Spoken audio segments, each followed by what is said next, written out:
Hi everyone, God bless you. It is Saturday, June 11, and it is about 12:30 midnight. And I just wanted to record myself. It's day one of the stem cell transplant. I was admitted last night, and I met with Evelyn, who is my night nurse, who had everything prepared for me in my room, a calendar, reading material. The room was properly sanitized, from what I could see. And she answered all my questions. She basically told me what to expect in the next 3 weeks. And I learned a lot of things that I didn't know prior to coming in here, like getting chemo for 6 days. And today was my first day of chemo. So I'll be receiving for another 5 days. And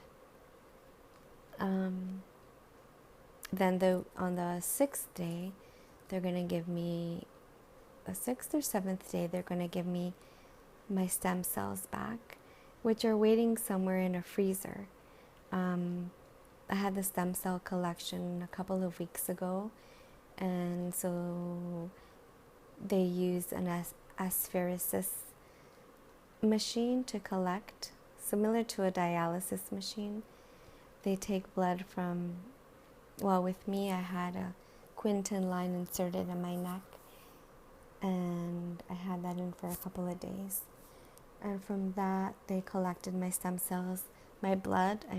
From that tube, they would collect the stem cells into this apheresis machine that separates your red blood cells from your white blood cells, from your platelets, and your stem cells. So the stem cells go into a bag as long as everything else, and the stem cells then are taken and counted to see if you have enough, and if you have enough, they're frozen. So now they're just waiting somewhere. Stem cells they're produced in your bone marrow, and they are the baby cells. And these baby cells, once they are put back into your body, they attach to your bone marrow once again, and then they grow into mature blood cells. So the mature blood cells are the hemoglobin, the platelets, the white blood cells. So the point of the chemotherapy that I'm receiving for 6 days is to wipe out my white blood cells, to bring them down to 0. And that is going to expose me to infections, and I have to take care because I won't have an immune system to fight those infections if I were to get them. So today I had actually made a friend, his name is Robert, who gave me some tips about how to make your day go by faster, your days go by faster. So one thing he does is he walks around 25 times. He does 25 laps around the corridor here.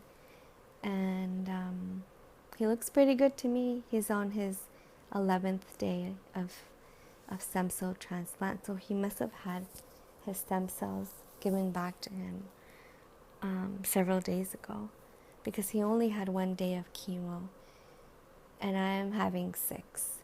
The reason for me having 6, I didn't mention the tip he gave me. The tip is to sanitize. So sanitize handles, sanitize your phone, sanitize the machine that is holding the chemo and the hydration. Sanitize everything that you can to prevent getting an infection. So he gave me that great tip. So that's what I did today. I cleaned my room. I set up my decor, as you can see in the previous pictures, and I just pretty much settled myself in today. So back to the chemotherapy, I'm getting 6 days. And the reason why I'm getting 6 days is because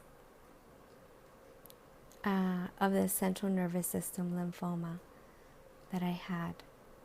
I'd like to say, first of all, that the past images that I've had, PET scan, MRI, CT scans, show that I'm clear of cancer. And this is the reason why we are going ahead with the stem cell transplant, because I am clear. Thank God, praise the Lord, all the glory to Him, because if it wasn't for Him, I wouldn't be here today. So it is all clear. But even though it is clear, there's a possibility that the cancer could come back. So the whole point of the stem cell transplant is so that it never comes back. That's why this type of chemo I'm getting is 6 days and is a different type because it will pass the blood-brain barrier.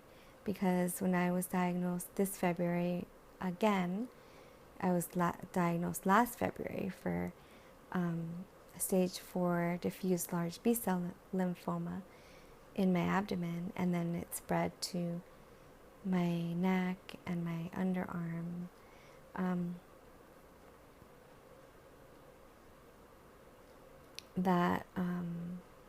The treatment then doesn't pass.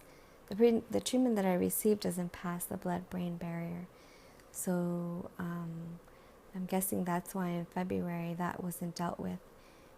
It's not a new cancer, it's just that it was never dealt with.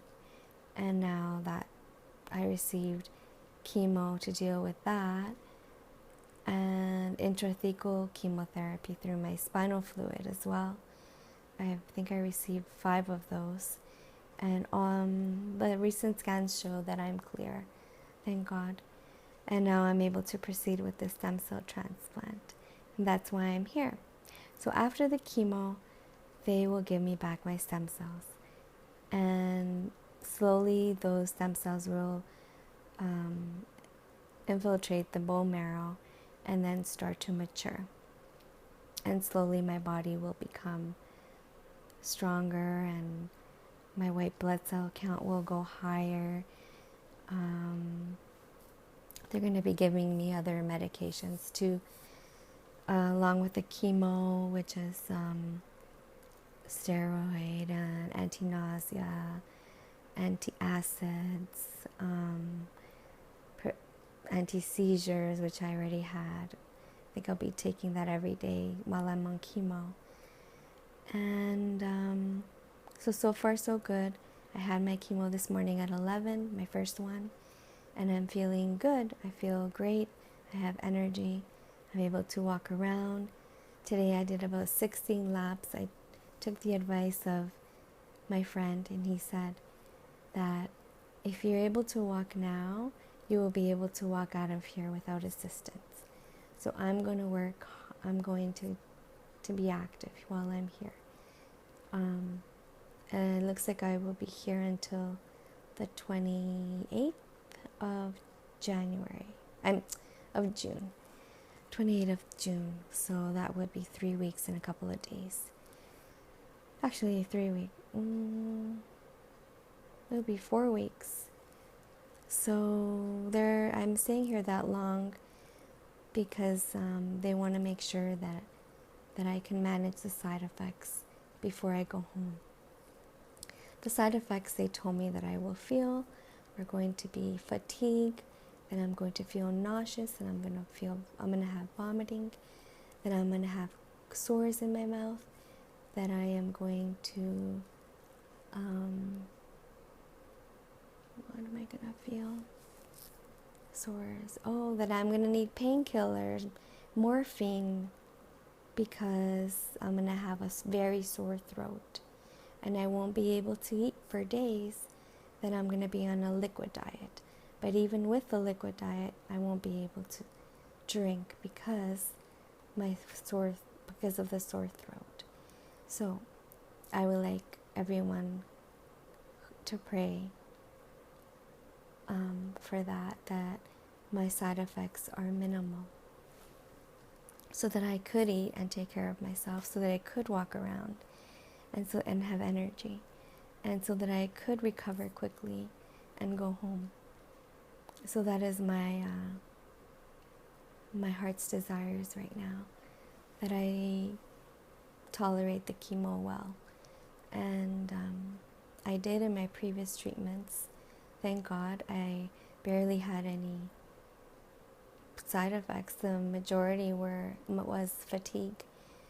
And so I would just rest. I would lay in my bed and do nothing. And I guess my body needed that to recover from the chemo. Because chemo is deadly. I never wanted to do chemo. But I made the decision, and here I go back to July about why I made the decision. So, as I said, I was totally against chemo. I thought that was going to kill me before the cancer killed me. But thankfully it didn't. And it's not going to. Because I hold on to that verse in the Bible that says that nothing, that no poison will harm my body. And I hold on to that every time I'm doing this stuff. I declare it, and I repeat it many times, because I am the daughter of the Most High, and I know He's watching over me. So I can go into more in detail after that, about that after, but I just wanted to go back to July and why I made the decision. And I did that because I made the decision because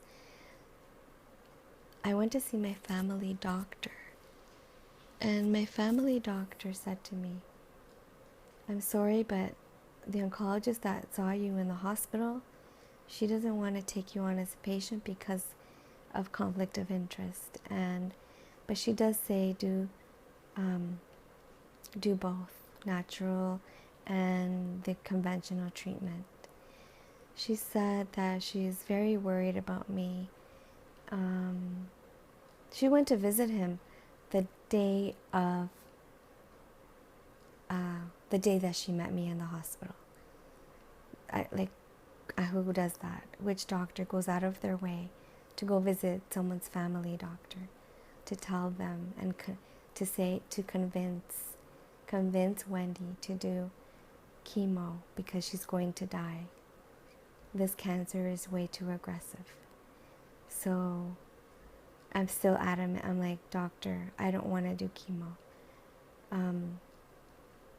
I don't want to do it." And he says, "Okay." I go, "But I'll think about it." And he said, "Okay, come as soon as you have an answer, just give me a call. Have about a week and give me a call. Actually, give me a call when you have an answer," he said. So it took me about a week to make a decision. That day that Hermana Aurelia prayed for me, before during the convention, and before I found myself in the hospital from the pulmonary embolism and almost dying, I was praying. I asked for prayer. I requested prayer to the group of mujeres in my church, of ushers in my church. We have a prayer group amongst our ushers, and I went to them and to the leader, and I asked if she can request a fast and prayer for me that week. That was a Monday, so after the convention. And she said, "Okay, I'll do that." And then the same day she said, "I have some sisters on board who are going to fast and pray this week." Because that week, on the Friday, I had a CT scan scheduled, or an MRI. And